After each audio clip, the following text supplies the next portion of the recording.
Nós começamos o Pecuária BR de hoje mostrando uma das 11 reportagens que nós gravamos para o canal do Boi durante uma viagem em novembro do ano passado a convite da Cemex, Grupo Cemex do Brasil, a fazendas de gado leiteiro no Canadá.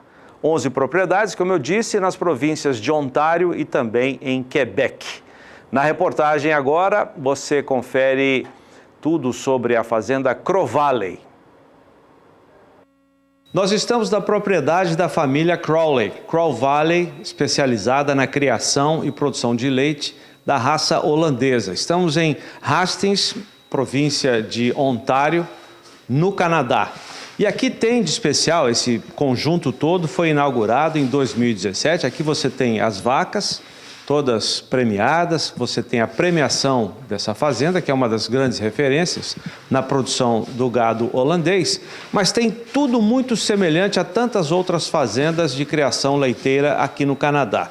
As famílias se envolvem completamente em todo o sistema de produção e uma outra característica importante. Na recepção de onde nós estamos, nós temos a ligação direta com o barracão de produção, que nesta fazenda é todo ele robotizado.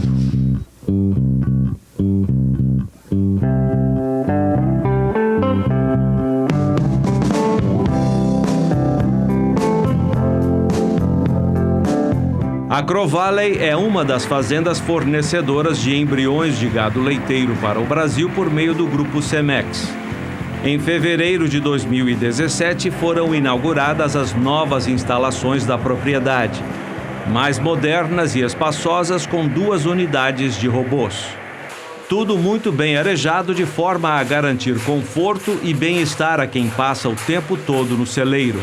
As novilhas e vacas são tratadas livres, em baias individuais, sem estresse para comer, repousar e, na hora certa, caminhar até o local da ordenha. Uma mão na roda para o time de John e Cynthia Crowley, que cuidam do rebanho com a ajuda de 2 filhos e 2 colaboradores. O trabalho ganhou mais flexibilidade na ordenha de 110 vacas, tratadas em sistema de freestall em cama de areia. Ter liberdade e mais conforto significa menor risco de doenças como a mastite e longevidade.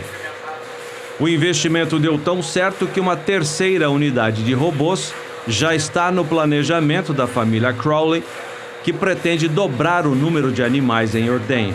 Tudo para encher os olhos dos produtores brasileiros convidados pela Cemex para conhecer nos estados de Quebec e Ontário a realidade das fermes leiteiras, como são chamadas as fazendas de leite no Canadá. O Dr. Flávio Junqueira, um dos coordenadores do tour, destaca a tendência canadense de adotar esse sistema de manejo. Uma nova realidade aqui no Canadá, muitas fazendas mudando do sistema de tri-stall para o sistema de freestall com ordenha robotizada. Ou seja, realmente é o futuro que chegou para eles. Na verdade, a maioria das fazendas que estão fazendo novas instalações estão indo para esse tipo de operação. Freestall, cama de areia e ordenha robotizada. Com os robôs, o dia a dia tem 3 turnos de ordenha. A fazenda aumentou a produção e, como destacou John, melhorou a qualidade do úbere das vacas, já que as máquinas estimulam um maior fluxo de sangue correndo nas veias. Cynthia, que cuida da contabilidade e do registro dos animais, conta que os robôs mudaram a rotina dela. Antes eu tinha que fazer as ordenhas em horário marcado. E já não preciso mais.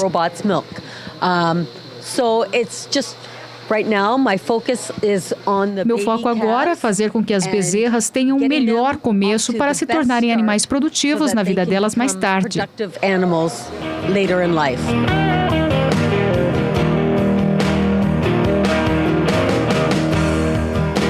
O time trabalha focado na produção de sólidos. No Canadá, a indústria é muito exigente e paga o produtor mais pelos índices de gordura e proteína do que pelo volume de leite no resfriador.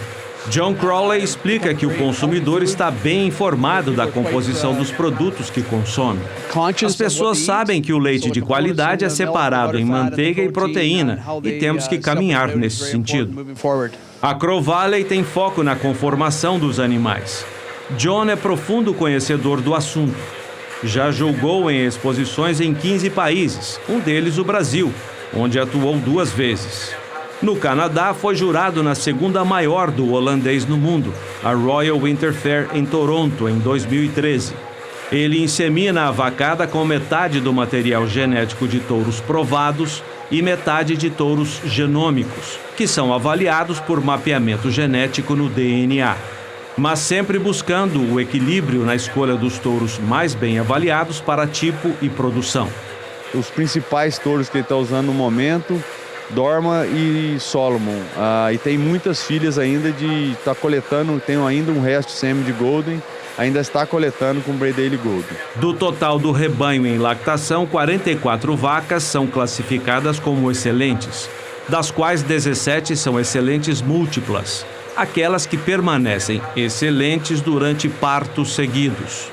O rebanho conta ainda com 64 vacas muito boas e 8 boas para mais. Fazenda Crow Valley Holsteins, município de Hastings, Ontário.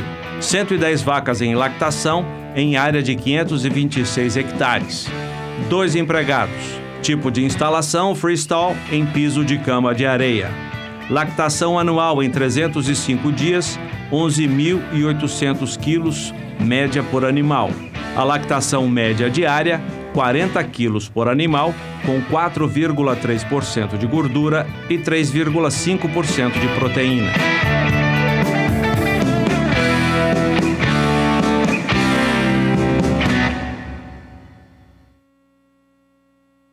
E aqui no Brasil, o produtor de leite convive com idas e vindas no preço. Agora, no mês de fevereiro, o preço do leite pago ao produtor, na média Brasil, foi de alta. É o que aponta o relatório mensal do CPEA. Segundo esse relatório, nós temos aqui alguns números, esse aumento vem depois de quedas consecutivas desde maio do ano passado. A média Brasil líquida de preço sem frete e impostos foi de R$ 1,02 o litro. Isso no mês de fevereiro. Um aumento de 3,8%, o que equivale a 3 centavos por litro, na comparação com o preço de janeiro. A média Brasil é obtida com os preços dos estados da Bahia, Goiás, Minas Gerais, São Paulo, Paraná, Santa Catarina e Rio Grande do Sul. Segundo o CPEA, o que gerou o aumento foi a redução na oferta de leite, isso de uma maneira geral nessa média Brasil, e também há uma leve melhora na demanda. A captação em laticínios e cooperativas pesquisados caiu em todos os estados da média Brasil. De dezembro de 2017 a janeiro deste ano, a queda foi de 2,17 no índice de captação de leite do CPEA. E você sabe por que a captação caiu, diz o relatório? Porque os baixos preços nos últimos meses desestimularam produtores a investir na atividade. O desestímulo está em todo o Brasil, mas principalmente no sul do país, onde o leite foi negociado abaixo de R$ 1 por litro. Nos últimos meses, o produtor recebeu menos e desde outubro do ano passado tem pagado mais para produzir por causa do preço mais alto do milho. Só no concentrado de proteína bruta, os preços subiram 3,41% de outubro de 2017 a janeiro deste ano. Então, trechos do relatório divulgado hoje pelo CPEA, preço pago ao produtor de leite, um pouquinho em alta no mês de fevereiro. A Scott Consultoria também destaca um momento de alta para o leite. Vamos conferir com a Juliana Pila. No fechamento do mercado do leite do mês de fevereiro, referente ao leite entregue em janeiro, depois de 8 meses de queda no preço do leite pago ao produtor, nós tivemos uma reação nesses preços. Segundo o levantamento da Scott Consultoria, na média Brasil, o litro ficou cotado em R$ 1,04. Isso corresponde a um aumento de 1,6% em relação ao pagamento realizado no mês anterior. Apesar da demanda não ter evoluído ainda, os laticínios eles aumentaram os preços dos lácteos no atacado em fevereiro a fim de melhorar as margens. Outro ponto é com relação à produção, que vem diminuindo em importantes bacias leiteiras, contribuindo para um ajuste na oferta. Para o próximo pagamento que vai ser realizado no mês de março, 66% dos laticínios pesquisados pela Scott Consultoria acreditam em alta no preço do leite pago ao produtor. Os 34% restantes falam em manutenção. Daqui para frente, o mercado do leite deve ganhar força, a depender, é claro, de como vai se comportar a demanda e também como vai ser a queda na produção daqui para frente. Ainda de acordo com o relatório do CPEA divulgado agora, hoje, nesta quarta-feira, aliás, foi pela manhã, nós temos os preços regionais das praças pesquisadas. Vamos ver.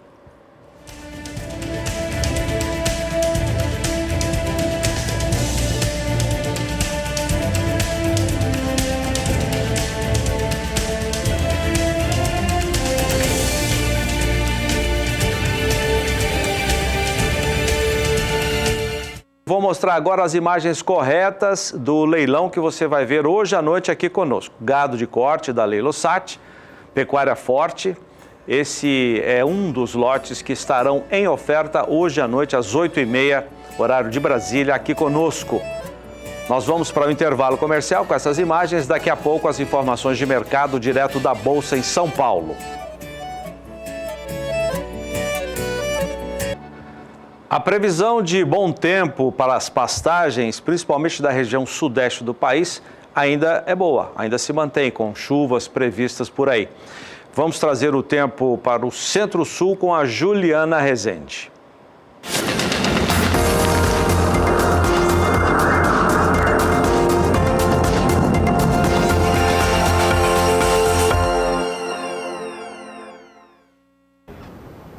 O mês de fevereiro termina com chuvas acima da média na parte central do país e a umidade do solo segue mais elevada justamente nessa região do Brasil. Aqui entre Mato Grosso, Goiás e no sul de Minas Gerais, os índices de umidade do solo passam de 90%. Nos próximos 5 dias, então, ainda tem previsão de chuva abrangente no centro-sul, só que é na região sudeste onde as instabilidades ganham mais intensidade. Uma área de baixa pressão que ainda segue atuando próximo da costa do Rio de Janeiro mantém as chuvas mais fortes no leste mineiro, leste do estado de São Paulo e ainda também na faixa leste paranaense. É o sul mineiro que deve receber o maior volume de água, então não se descarta a ocorrência de temporais nas áreas mais ao sul de Minas Gerais. Nas demais áreas, tempo mais firme, chuva fraca e isolada, tanto que até o tempo mais seco vai predominar aqui na fronteira oeste do Rio Grande do Sul.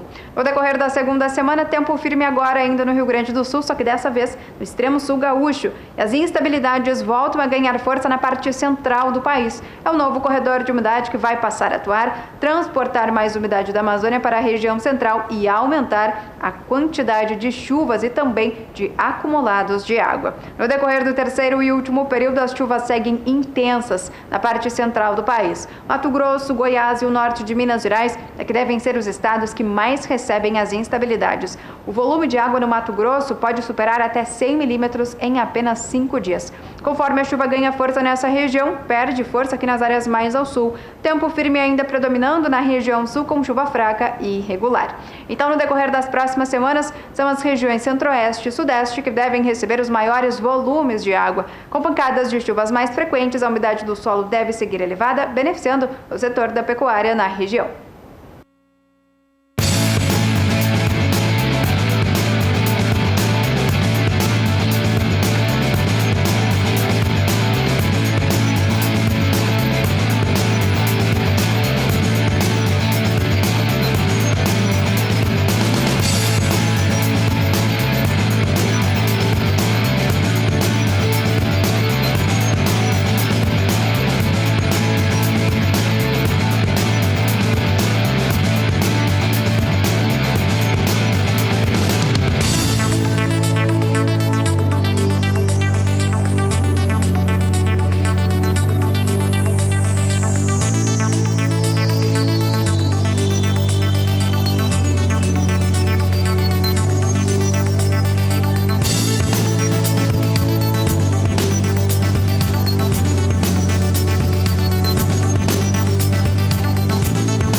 20 para 7 no horário de Brasília, começa daqui a uma semana a Dinapec 2018. 7, 8 e 9 de março, no Centro Nacional de Pesquisa em Gado de Corte da Embrapa, em Campo Grande.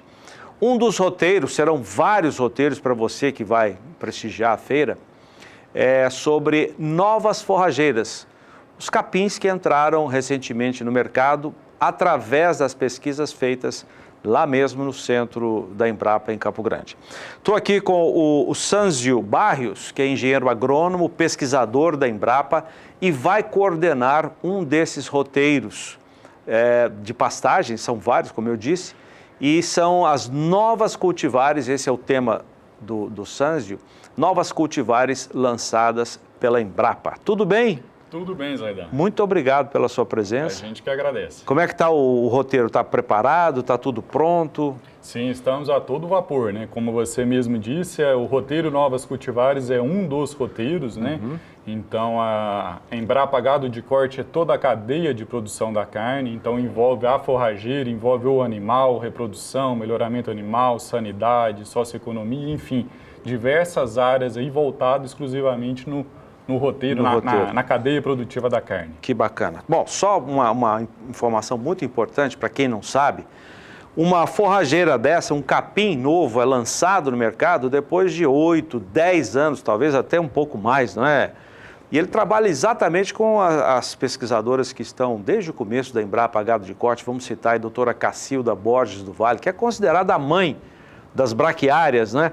Olha, só para vocês terem uma ideia, ele vai coordenar esse estudo sobre o BRS Paiaguás, que foi lançado em 2013, portanto começou a ser pesquisado no início desse século, não é isso? Paiaguás 2013, o Ipiporã, braquiária também? Braquiária. Ipiporã é um híbrido, esse foi lançado no ano passado, o primeiro híbrido de braquiária, lançado no ano passado, 2017, portanto começou a ser pesquisado, 2005, 2006. O Zuri, que é um pânico, 2014, já vai completar 4 anos. O Tamani, que também é um pânico, lançado em 2015, e o Quênia, outro pânico, outra forrageira pânico, lançada em 2017. Em 2018 não tem nenhum lançamento? O mercado fica esperando as novas forrageiras. Sim. Desenvolvimento de novas cultivares forrageiras é um processo que a gente chama, né? Então, nessas últimas cultivares aí, por exemplo, o Ipiporã, que foi o primeiro híbrido de braquiária lançado pela Embrapa e Unipasto no ano passado, e o Quênia também, que já é o segundo híbrido de pânico máximo, também lançado no ano passado, foram anos e anos de pesquisa, né? Em média, esse processo demora de 10 a 12 anos, né? Então, esse ano a gente não vai lançar nenhum híbrido, mas a gente, no processo de melhoramento, está com híbridos em etapas intermediárias, partindo para o final, que nos próximos anos serão lançados. Quer dizer, há forrageiras sendo pesquisadas, e que talvez o ano que vem seria isso? Seria o lançamento A gente coloca um horizonte aí nos próximos 4, 5 anos, com material novo entrando tanto de braquiária como de pânico, né? É um processo, né? E também a gente tem que destacar que forrageira é diferente de cultura anual, como soja, milho, que o ciclo de substituição e lançamento de cultivares é todo ano, né? A taxa de substituição é muito alta, né? No caso de forrageira, cultura perene, né? Então, não é todo ano que o pecuarista, o produtor, está reformando e recuperando o seu pasto. Aqui no caso, cabe aqui a seguinte pergunta.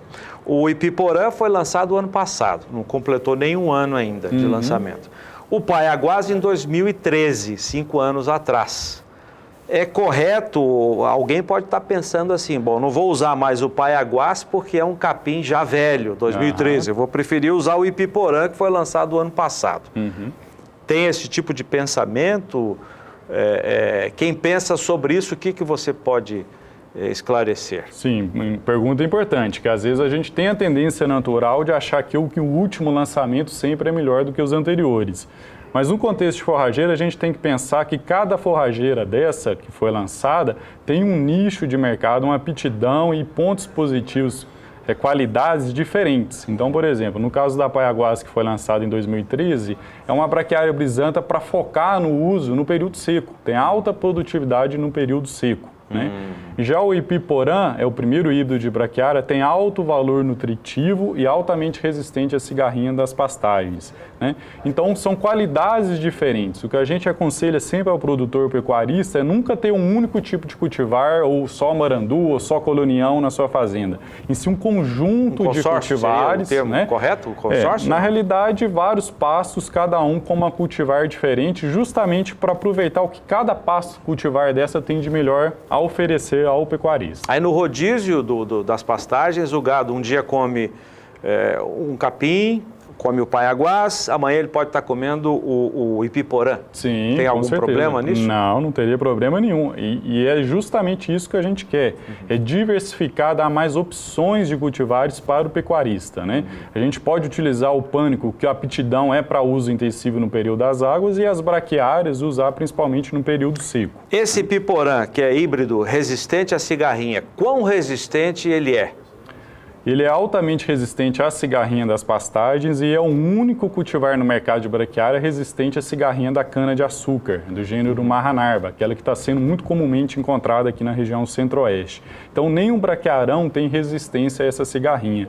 Então, é um material bastante interessante, principalmente para aquelas regiões que está ocorrendo o problema dessa Marranarva, cigarrinha da cana, e que até então não tinha solução.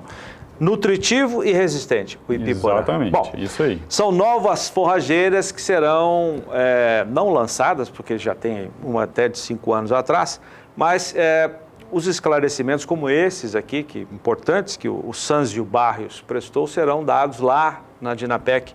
Muito obrigado pela sua presença aqui. A gente que agradece, estamos à disposição na Embrapa Gado de Corte para recebê-los. Legal, Dinapec 7, 8 e 9, semana que vem, na Embrapa de Campo Grande. Vou chamar a minha amiga Sara Kirchhoff, está na Bolsa. Hoje um dia atribulado, né, Sara? Muita coisa acontecendo nesta quarta-feira. Como é que ficou, como é que se comportou o mercado financeiro? É verdade, Zaida, muita coisa acontecendo mesmo. Uma boa noite para você, boa noite a todos. Bom, nesta quarta-feira, o dólar tem queda frente ao real, Zaida. A moeda norte-americana tem um recuo de 0,18% frente ao real e é cotado aos R$ 3,24 mais 40. Só que no acumulado do mês de fevereiro, que termina hoje, a moeda norte-americana tem um avanço de quase 2% em relação ao dólar. É a maior alta mensal desde outubro do ano passado. E de acordo com os analistas de mercado, isso acontece especialmente por causa da expectativa de aumento nos juros dos Estados Unidos. E isso fez com que, então, o dólar tivesse uma alta de quase 2% no acumulado do mês. Mas hoje o movimento é de queda para a moeda norte-americana. Do dólar eu já passo para o mercado do milho, que segue subindo e subindo bastante. Isso tanto no mercado doméstico brasileiro, mercado físico, quanto no mercado futuro, que vem acumulando altas também no mês de fevereiro, mas hoje tem queda o milho no mercado futuro. Vou começar destacando então o milho no indicador CPE para o mercado físico, que segue então esse movimento de alta, como eu falei. Ontem a saca de 60 quilos aparecia por R$ 38,44 e hoje, com uma alta de mais de 13,5% no dia, salta para R$ 39,20. Agora, no acumulado do mês de fevereiro, que termina hoje, a alta para o milho no mercado físico, de acordo com o Centro de Estudos Avançados em Economia Aplicada para o estado de São Paulo, é de 17,3%, uma alta de quase 20% para o milho no mercado físico brasileiro. Como eu já expliquei essa semana, os compradores estão encontrando dificuldade para repor os estoques, enquanto produtores e cooperativas seguem dando preferência para a colheita e também para a comercialização da soja. Os preços vêm sentindo e vem subindo, como a gente acompanha dia a dia aqui no programa Pecuária BR. No mercado futuro, o milho registrou altas importantes essa semana, mas hoje tem queda aqui na Bolsa de Valores de São Paulo, o milho. Eu vou começar destacando os contratos com entrega em março, que hoje recuam quase 0,5%. Com esse recuo, o valor da saca, que ontem estava em R$ 39,49, hoje cai para R$ 39,30 no ajuste atual, caindo ainda mais nos últimos negócios. Atenção para o número de contratos negociados para o vencimento de março, 11.370, um número bem expressivo. Contratos com entrega em maio têm queda acentuada acima dos 3%, passando de R$ 38,18 a saca, o valor do ajuste anterior, para R$ 37,03 no ajuste atual e subindo um pouco nos últimos negócios. O contrato também teve muitas negociações hoje aqui na Bolsa de Valores de São Paulo. Contratos com entrega em julho, com desvalorização forte acima dos 2%, e o valor da saca com isso passa dos anteriores R$ 36,36 para R$ 35,53 no ajuste atual.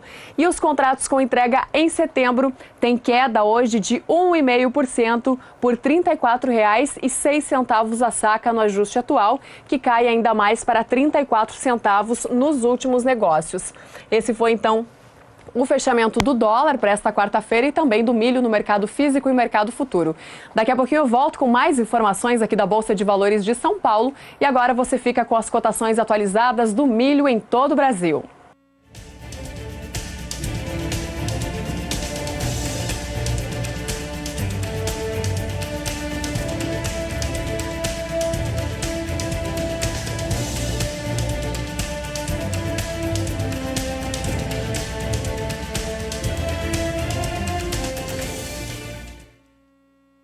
Olá, meus amigos da pecuária, eu sou Antônio Schacker do Integra e ao longo desses anos controlando fazenda a gente aprendeu que pecuária é multifatorial, pecuária é plurianual e que para que a gente possa ter lucro dentro de uma fazenda a gente precisa dominar esses fatores.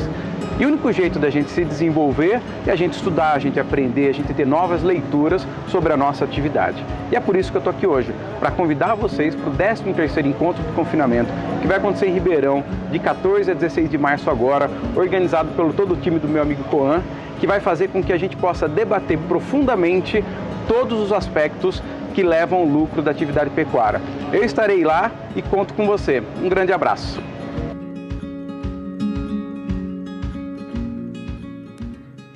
É o Rogério Coan, que é coordenador desse encontro e diretor da Coan Consultoria, está chegando da Austrália.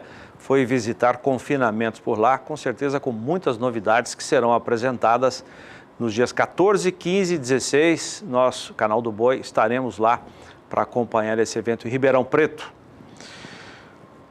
Depois do intervalo comercial, você vai conhecer um trabalho desenvolvido em fazendas do Brasil, com tecnologia de nutrição que está dando muito certo. Isso faz parte de uma parceria nossa do Canal do Boi com a Cargill, no segmento de nutrição animal. Você vai ver uma reportagem que a Rosa Cabral fez em uma das fazendas assistidas pela empresa. E nós temos imagens do gado que será ofertado hoje à noite, aqui a partir de 8h30 no horário de Brasília, com realização da Lei Lossati. É o Pecuária Forte, com, você está vendo aí, oferta de animais para cria, recria e engorda. Até já! A Rosa Cabral foi numa fazenda no interior do estado de São Paulo, Estrela do Oeste, na verdade um confinamento, o turbilhão. Nesse confinamento é que a gente vai mostrar o trabalho do nosso parceiro, a Cargill, no seu segmento de nutrição animal. Vamos ver. A natureza ao alcance dos olhos. E mais de perto se avista a estrutura onde funciona o controle da fazenda e confinamento turbilhão, na região de Estrela do Oeste, no estado de São Paulo. Os animais engordados aqui produzem carne para o mercado interno e o da exportação, diz o empresário Etivaldo Gomes Filho, que há 8 anos está à frente da gestão. Aqui é um dos mais preparados confinamentos do Brasil. Muita tecnologia, não é mais fazenda, é uma empresa, uma indústria grande aqui, sempre respeitando o bem-estar animal, treinamentos constantes, mas o que a gente mais preza aqui é pela excelência, pela qualidade. O projeto tem capacidade para atender 30 mil cabeças. A média de abates chega a 90 mil animais por ano. A rotina do confinamento é rigorosa, da entrada ao trato. Na chegada, os animais são pesados, descansam por 24 horas para amenizar o estresse. Após esse período, são apartados por raça e peso. Brincados e rastreados seguem para a engorda. Os animais jovens, no caso das novilhas, é direcionado uma ração de crescimento, depois adaptação, depois terminação. Esse animal permanece aqui em torno de 120 a 150 dias, tanto as novilhas jovens como os angus. O macho Nelore vai pelo mesmo caminho. Faz a dieta e recebe a ração de adaptação pelo período de 21 dias. Ele fica de 90 a 110 dias no confinamento. E a responsabilidade de fornecer o alimento para os bovinos é assinada pela Nutron, a nutrição animal da Cargill. Então nós usamos um núcleo específico para adaptação. Esse núcleo ele tem maior concentração de macro e microminerais, tem alguns minerais orgânicos, tem aditivos alimentares, tudo isso para para atrair o animal ao coxo. Depois nós temos uma dieta de crescimento. As novilhas jovens, que são direcionadas a um programa de carne de qualidade, elas ficam ao redor de 70 dias nessa dieta de crescimento. Qual que é o objetivo? Fazer com que elas se desenvolvam, cresçam, antes de depositar gordura.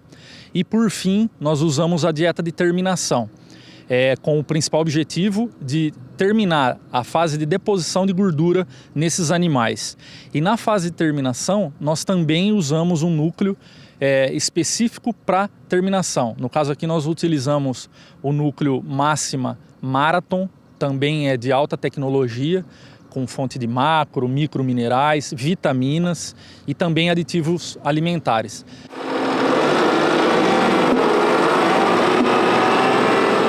A rotina alimentar de cada curral é controlada por software de gerenciamento. Também em parceria com a Nutron, que disponibiliza a ferramenta. Ele me fala qual tipo de ração que o animal está comendo, qual a quantidade por dia que ele vai comer, a porcentagem e quantos tratos que eu vou dar para ele. O controle alimentar é avaliado por 3 padrões de notas. Crumbs, que é migalhas, sobras. O wet, que é lambido, o animal acabou de lamber o coxo, então até pouco tempo havia comida. E dry, que é seco, que o animal já comeu, já tem bastante tempo que não tem comida. E o inventory, o inventory simplesmente é o inventário, quer dizer que sobrou uma comida. Quando sobra essa comida, a gente temos que fazer uma estimativa do que sobrou no coxo. Na avaliação dos gestores, a parceria engorda o boi e o bolso. Uma qualidade melhor de engorda, bons resultados financeiros, em cima do apoio deles, e o pessoal técnico nos ajuda, inclusive, na gestão aqui também. Pedro, é da Cargill também o software piloto no Brasil que faz todo o controle da empresa, Qual é a conclusão em eficiência? Essa ferramenta nova, esse Power BI, foi desenvolvido em parceria com nós aqui. Somos o primeiro confinamento a usar. A informação é muito rápida e temos tudo, desde a compra, de ganho médio, de carcaça, de fornecimento, de trato. Ajuda muito na tomada de decisão. No caminho da parceria, conectado com os objetivos das duas empresas, esta sala, que lembra mais um cinema. Todos os setores têm as suas metas, têm os indicadores. E aqui nessa sala a gente consegue checar como é que está o trabalho de todos os setores. Além disso, a sala conta com um trilho no teto, que nós conseguimos também fazer alguns treinamentos de carcaça, desossa, qualidade de cortes, para o pessoal entender quais são os tipos de animais que eles produzem aqui. Sentir melhorias significativas de rendimento, no trato, na eficiências de fabricações. Então, para o colaborador é importante, ele se sente útil, ele se sente importante dentro do processo. E no processo do confinamento, a mão de obra humana precisa estar afinada com a tecnologia. Aí entra a bonificação para o trabalhador que evitar desperdício no trato. Diariamente, são uma média de 300 toneladas de ração. Conforme a gente vai tendo essa exatidão devido à tecnologia, os tags que tem em cada curral, a balança do caminhão. Então, quando você pega e junta todas as informações, a tomada de decisão é mais fácil. Então, premiar o funcionário que trabalha melhor, que trabalha com mais afinco, que trabalha com mais precisão, é a essência do projeto. Você não tira a parte de punição e dá o apoio necessário para esse funcionário, para motivar ele mais. O Fabrício está nesse perfil. Operador de pá controla rigorosamente a meta de acerto. Tem que acertar, né? Porque se pôr demais, o boi não vai engordar mais. E por menos, o boi não vai atingir o peso que é necessário. E o patrão perde dinheiro? O patrão está perdendo dinheiro. Você cuidando? Tem que cuidar para nós ganhar bem e o patrão ter um bom rendimento também. O Supremo Tribunal Federal decidiu agora à tarde em Brasília, com o voto de Minerva do ministro Celso de Mello, pela constitucionalidade da maioria dos artigos questionados na Justiça no Código Florestal. A repórter Camila Xavier tem as informações.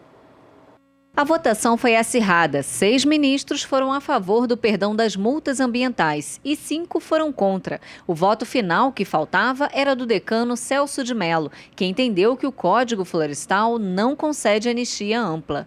Com a decisão, a Corte finalizou nesta quarta-feira o julgamento de 5 ações que questionam diversos pontos do Código Florestal.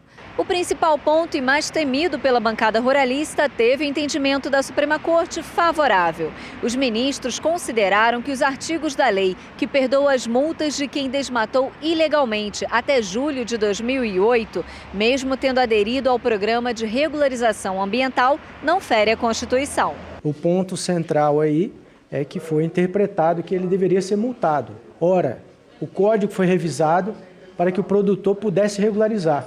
Se eu vou lá e multo, e nós sabemos que as multas são exorbitantes, esse produtor vai sair da atividade e não vai ter como se regularizar. Ou seja, não faz o menor sentido o raciocínio que foi colocado ali dentro do STF. Né? O PRA é exatamente o instrumento dessa regularização. Então, como é que eu vou declarar inconstitucional um programa que foi criado justamente para viabilizar essa regularização? Um dos pontos do Código autoriza o proprietário que desmatou além do permitido realizar a compensação ambiental em um mesmo bioma e não mais numa área próxima, banhada pelo mesmo rio ou seus afluentes. Os ministros entenderam que essa compensação pode ser feita em uma área mais restrita. Durante a sessão, o ministro Celso de Mello afirmou que o direito ao meio ambiente é coletivo e assegurado às presentes e futuras gerações e defendeu que o perdão das multas estimula os agentes que tenham praticado determinados delitos ambientais a liquidar o seu passivo ambiental. Camila Xavier para o SBA.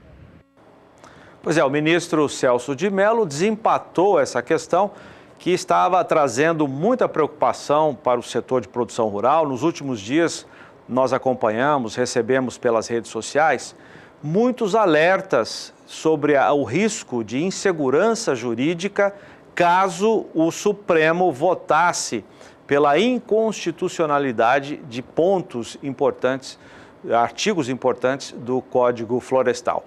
Um dos alertas veio do presidente da UDR, União Democrática Ruralista, o Luiz Antônio Naban Garcia, que está conosco aqui nos estúdios.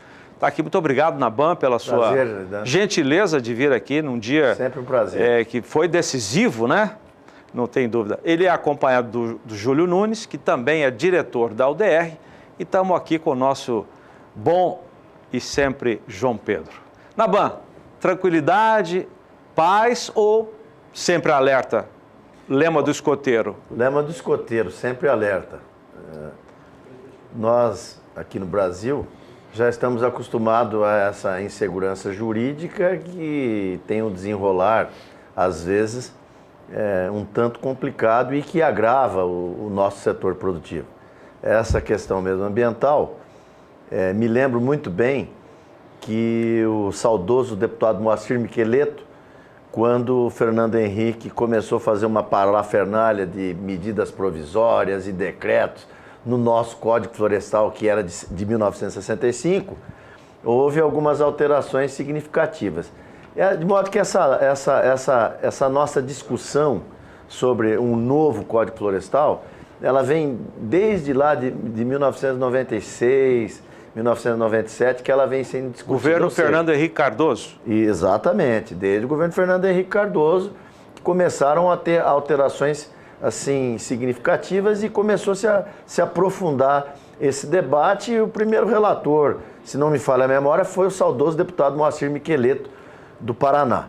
E ali começaram as discussões. Então são praticamente 2 décadas de discussões, né? E nós chegamos a uma aprovação do Código Florestal há 6 anos atrás, aí foi discutido amplamente, foram dezenas de audiências públicas por todo o Brasil, no Congresso, em vários estados. Foi amplamente discutido com toda a sociedade, ambientalistas.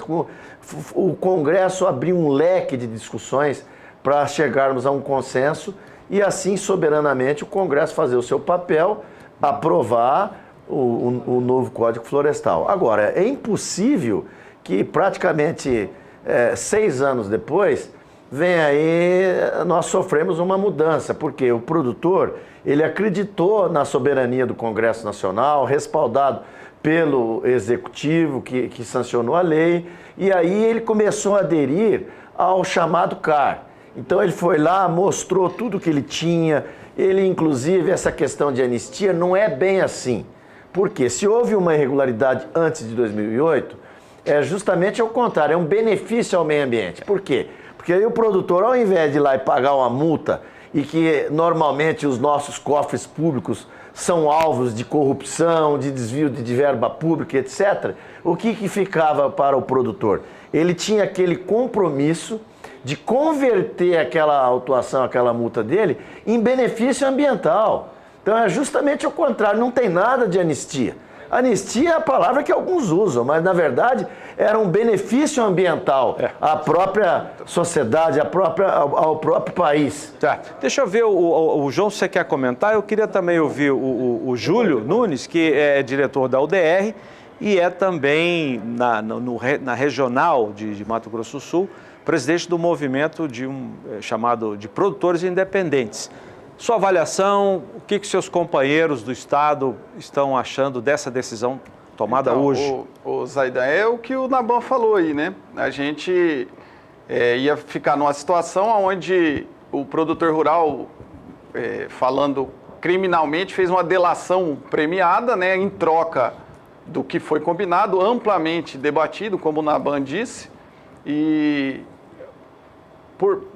por ter dado tudo certo, a gente veio aqui, a pauta até encurtou do que a gente vinha falar aqui, né? Graças a Deus. Mas... e nós temos muitos assuntos, infelizmente nós não temos muito tempo aqui no programa, e tem um movimento do dia 4, a gente quer falar sobre esse assunto também. João, seu comentário. A minha pergunta a você da UDR é o seguinte, essa situação de hoje, que foi vencida na marca do pênalti, porque foi 6-5 a votação no Supremo, é mais uma dos problemas que o produtor rural enfrentou nos últimos 12 meses. Só para pegar um marco temporal. Voltou o Fundo Rural, que era inconstitucional, virou constitucional, a cobrança do Fundo Rural. Não, só uma observação, se você me permite. Veja bem, existe uma mistura, uma certa confusão.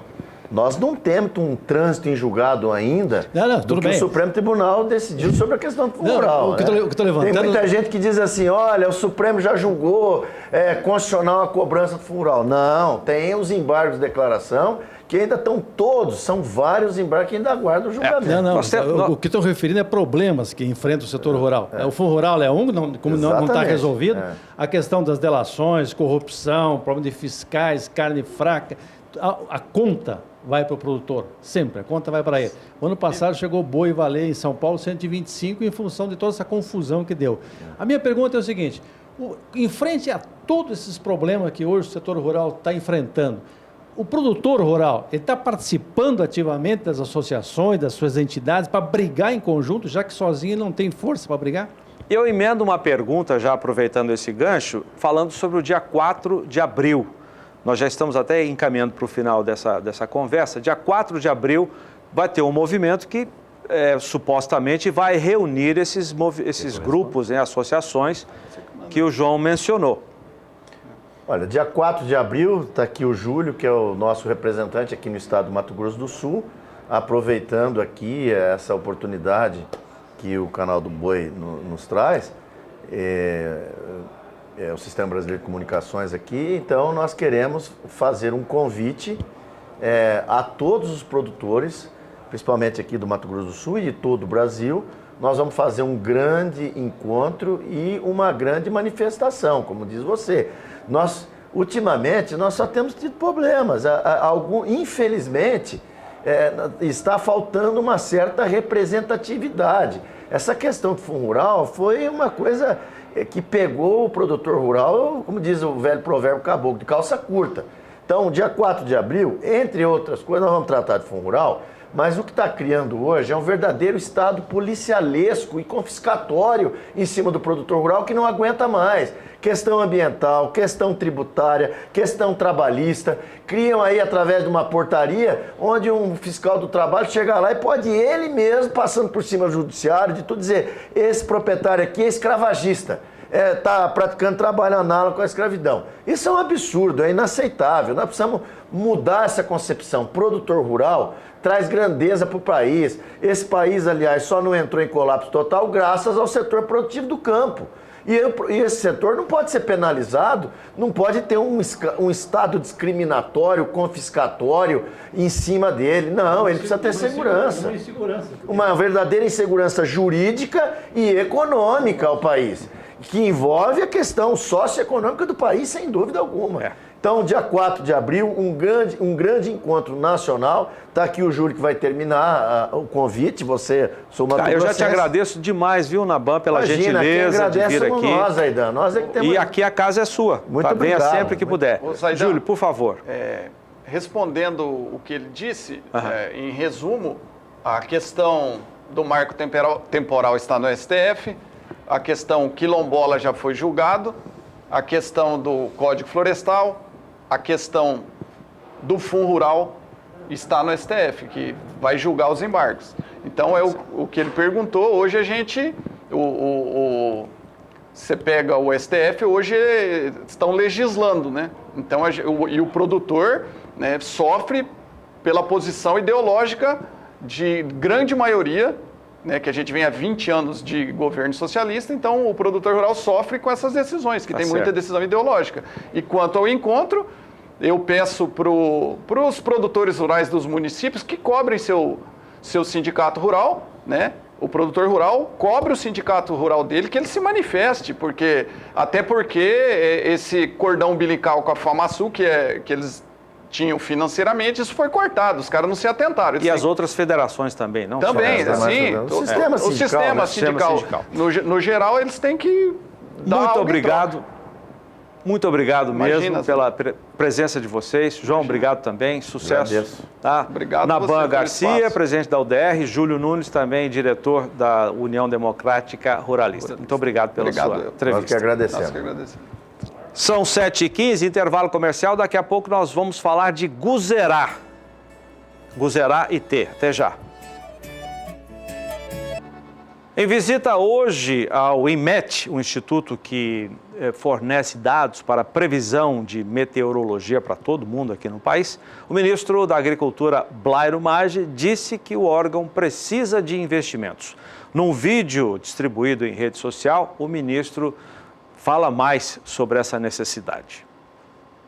Olá, meus amigos. Quarta-feira vim fazer uma visita ao INMET, que é o Instituto de Meteorologia ligado ao Ministério da Agricultura e que dá previsão de tempo para a grande maioria dos institutos ou daqueles que fazem a previsão de tempo em rádio, TV e jornais. E o INMET é um órgão do Ministério da Agricultura e nós aqui hoje na visita percebemos que temos que ter alguns investimentos e os técnicos daqui me afirmaram que eles poderão e podem nos dar previsão mais precisas, de 7 dias, com antecedência de 7 dias, com muita precisão. Portanto, é um investimento que o Ministério da Agricultura terá que fazer para fazer com que o agricultor, aquele que cuida no campo, aquele que planta e colhe, tenha um pouco mais de segurança nas informações meteorológicas. Portanto, é o Ministério da Agricultura também olhando para o tempo. Abraço, tchau. 7h18, vamos voltar com a Sara em São Paulo, agora com as informações. Vamos fazer um resumo, né, Sara? Porque estamos chegando ao finalzinho do Pecuária BR, ainda temos o Guzerá pela frente. Resumo do mercado do bezerro e do boi, fechando fevereiro. Fechando fevereiro, resumo do mercado do boi e do bezerro. O bezerro termina o mês de fevereiro em alta. O bezerro termina o mês de fevereiro em alta, uma alta de mais de 5% o bezerro no mercado físico no mês de fevereiro, enquanto a arroba do boi gordo tem um recuo de 0,5% no acumulado do mês, Zaidan.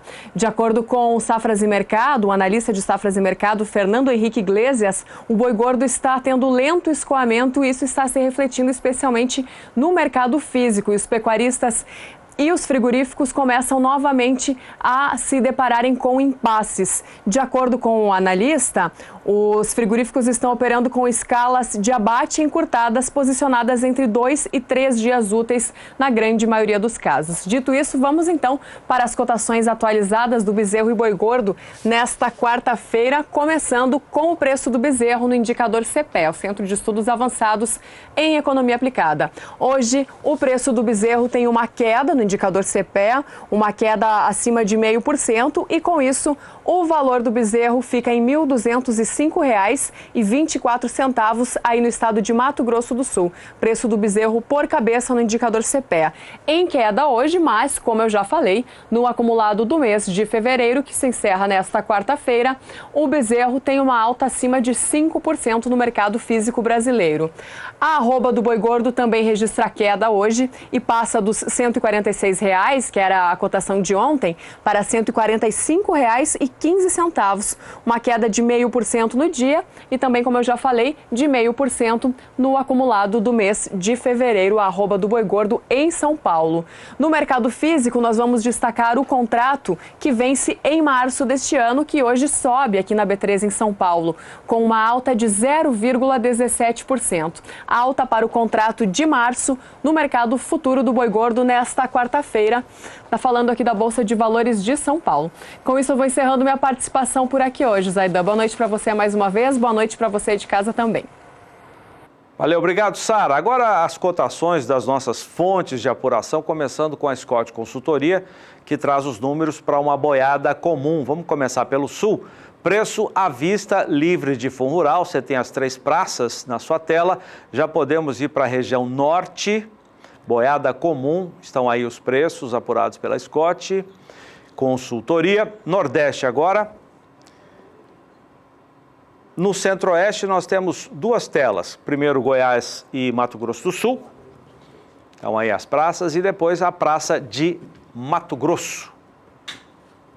Vamos para a região Sudeste para finalizar os números de uma boiada comum desta quarta-feira, apurados pela Scott Consultoria. Vamos ver agora os números de uma boiada de bom acabamento de carcaça com boa logística. Quem traz esses dados é a Rural Business. Vamos começar pelo Sul. Também preços à vista, com livre negociação para pagamento do fundo rural. As 3 praças estão aí, boiada de bom acabamento. Vamos para o Norte, depois Nordeste, Centro-Oeste e vamos finalizar com a região Sudeste. Esses são os preços de uma boiada de bom acabamento de carcaça. Vamos finalizar o Pecuária BR de hoje em alta. Estou aqui com o Tarcísio Toneto, é um dos irmãos Toneto da Fazenda Perfeita União, que fica em Pirajuí, na região de Bauru, interior do estado de São Paulo. Tudo bem, meu caro Tarcísio Toneto? Tudo bom, Tudo em paz? Tudo bem. Boa noite a você, boa noite a toda a equipe aí do canal do Boi e boa noite a você que está em casa assistindo. É um dos grandes selecionadores do Guzerá no Brasil hoje. Muita gente se espelha no Tarcísio, no Vinícius, irmãos, e agora nos filhos também, né? Porque a filharada está seguindo o caminho dos avós. Obrigado pelo elogio e vamos trabalhar bastante. Bom, nós estamos começando essa conversa aqui. Pecuária BR está acabando, mas ela segue com o Adriano Edival daqui a pouco no Batida do Martelo. E eu queria só tocar num ponto que tem sido destacado na seleção, que tem mais de 50 anos, esse ano 51 anos, né, Tarcísio? Que é uma pesquisa recente para saber quais animais do plantel deles, do rebanho deles, principalmente os reprodutores, né, e matrizes, comem menos sem perder o peso. Como é que está esse trabalho lá, Tarcísio? Bom, esse trabalho começou há quase 7 anos atrás, são 6 anos e meio atrás, e nós começamos a fazer esse trabalho com baia individual. é um sistema que deu início a tudo. Nós identificamos há 5, 6 anos atrás animais diferentes, que eram animais equilibrados, mas comiam bem menos do que os outros no grupos contemporâneos e multiplicamos isso. E a partir agora do final de 2017, nós instalamos os coxos eletrônicos, para a gente poder avaliar 100% do grupo contemporâneo.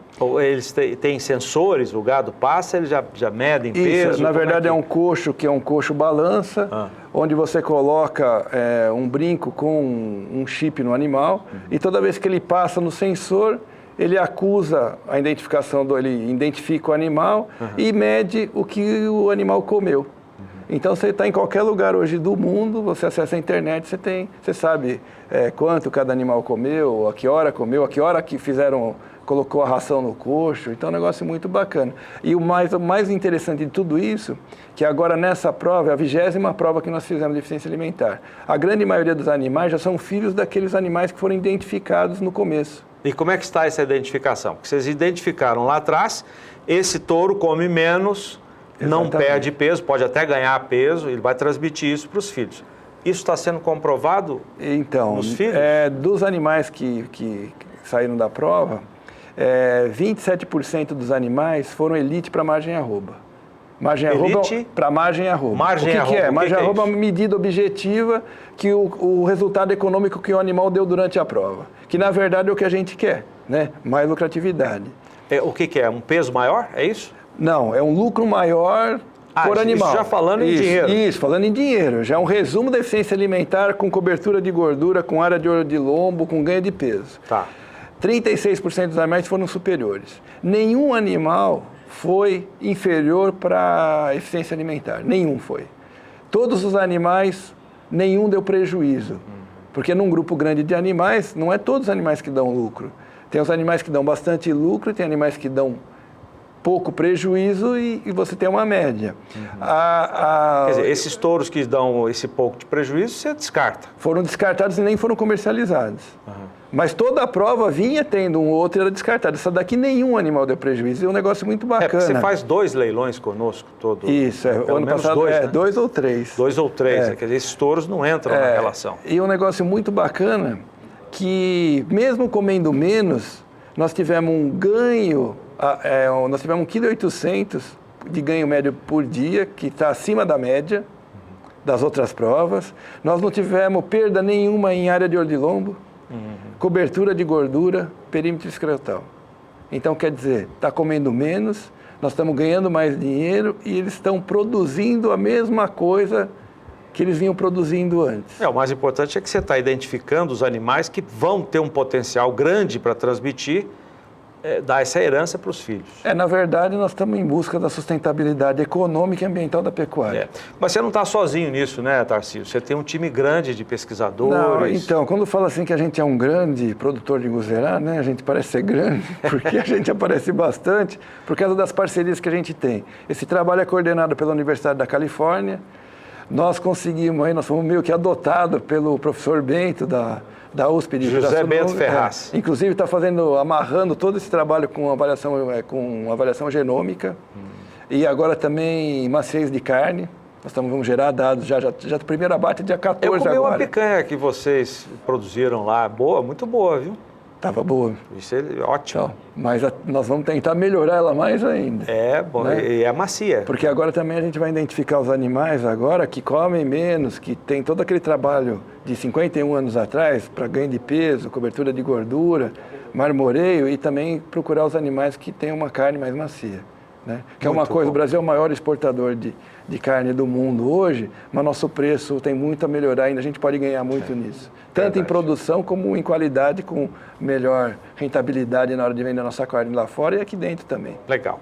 Tarcísio Toneto, como eu disse, daqui a pouco ele continua essa conversa com o Adriano Edival, ele volta no programa Na Batida do Martelo para falar mais dessa experiência que é fantástica e outras tantas. Muito obrigado pela sua participação. Eu que agradeço, Zayda, mais uma vez aqui, porque todos esses anos aqui a gente vem trabalhando, mas aqui é que a gente divulga e as pessoas sabem o que a gente está fazendo. Então, muito obrigado a você, a toda a equipe do Canal do Boi. Só queria deixar um convite rapidinho. À vontade, dia casa 7, é sua. 7 de abril, dia de campo e leilão Guzerá IT. amigos e parceiros. Na Fazenda Perfeita União, em Pirajuí, com a nossa cobertura. Vamos mandar uma unidade móvel, Daniel de Paula, fazer um carnaval fora de época lá, no bom sentido. Isso, 18 anos de parceria. Obrigado, Tarcísio. Pecuária BR termina aqui. Obrigado a você também que nos acompanhou nesta quarta-feira. Já estamos praticamente no mês de março. Vem aí o encontro de confinamento da Coan com a nossa cobertura. Agora o Renato Lapenta traz o Brasil Gourmet e depois o Adriano Edival com o Na Batida do Martelo. Até amanhã.